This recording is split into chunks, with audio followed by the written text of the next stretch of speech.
Dancing with Fire by Emily Foster Tomkinson. Chapter 1. Zoe took a deep breath of crisp autumn air.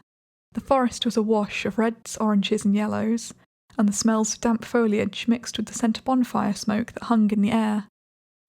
The path through the woods was almost completely obscured by fallen leaves, but Zoe and Oliver had walked that route enough times they could do it blindfolded. "Aren't you cold?" said Oliver, looking at Zoe in her jeans and her woolen jumper. "A bit," she admitted, "but I don't mind the cold, it reminds me I'm alive. Most people don't need reminding. Yeah, they do, they just don't realise it.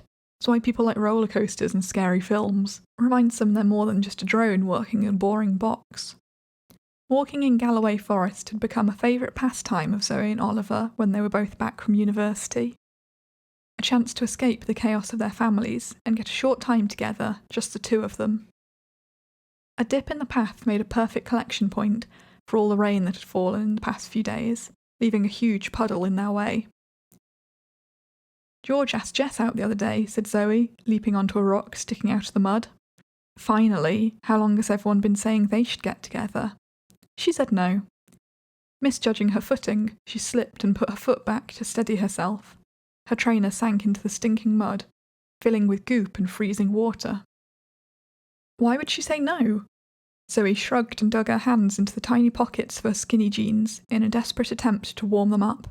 In hindsight, it might have been a good idea to bring a coat.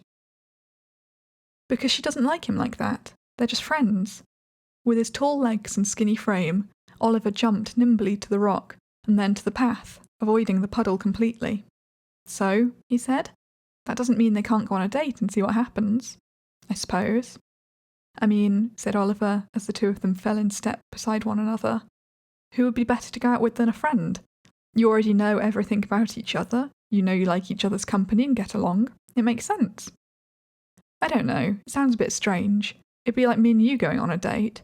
"Would that be so awful?" said Oliver, laughing and nudging her gently. Zoe laughed and turned away to hide her blushed cheeks. "So if I asked you out," he said, putting his arm around her shoulders, "you'd say no?" "I don't know," she replied, truthfully enough. "No, go on," he laughed, teasing. "What would you say?" "Well, are you going to ask me out?" "Maybe, I don't know." "Then ask me out, don't just ask me how I'd hypothetically reply. That's a total cop-out." "All right." The path swept around to the right, and they followed it diligently. To their right was the forest, but to their left the ground dropped sharply away, plunging 30 metres down into the reservoir below. It was a swimming spot for local children in the summer, but at the end of August it was chained up so people didn't freeze to death in its deep black waters. After a pause, Zoe said, "What do you mean, all right?" "I mean I'll ask you out properly." He looked at her and smiled. "Zoe, do you want to go on a date with me?" Zoe stopped in her tracks and stared at him. Her breath made white clouds in the air, and her toes were beginning to go numb.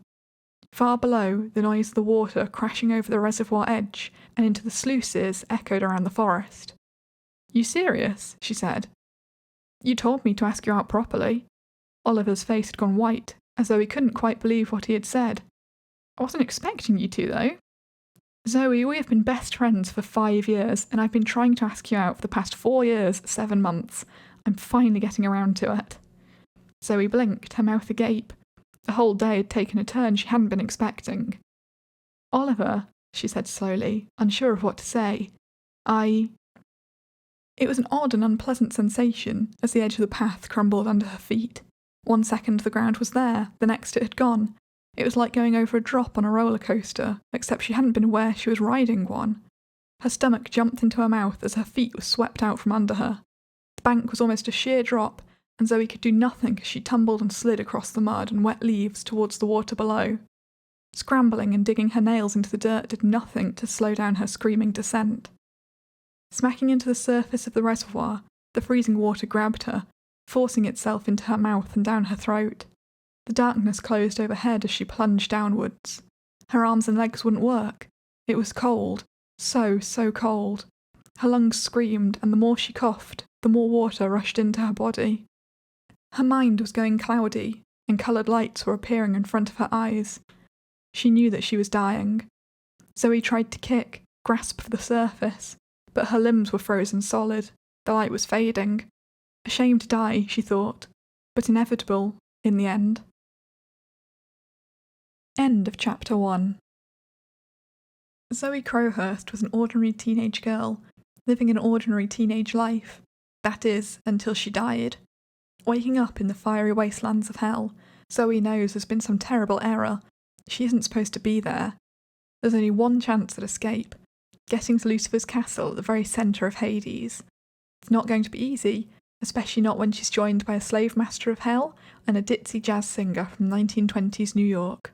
They think they're helping Zoe get to heaven, but she has no intention of staying dead, even if it means dealing with the devil himself. Faced with the worst humanity has to offer, the punishing journey could not only cost Zoe her life, but also her immortal soul. Hello everyone. Thank you for listening to Chapter 1 of my novel. If you'd like to pick up a copy and see what happens next, the link to the Amazon page is in the description. If you're interested in writing your own stories, take a look at some of my short guide videos, where I do quick tutorials on different aspects of writing. Thanks again for listening, and happy writing!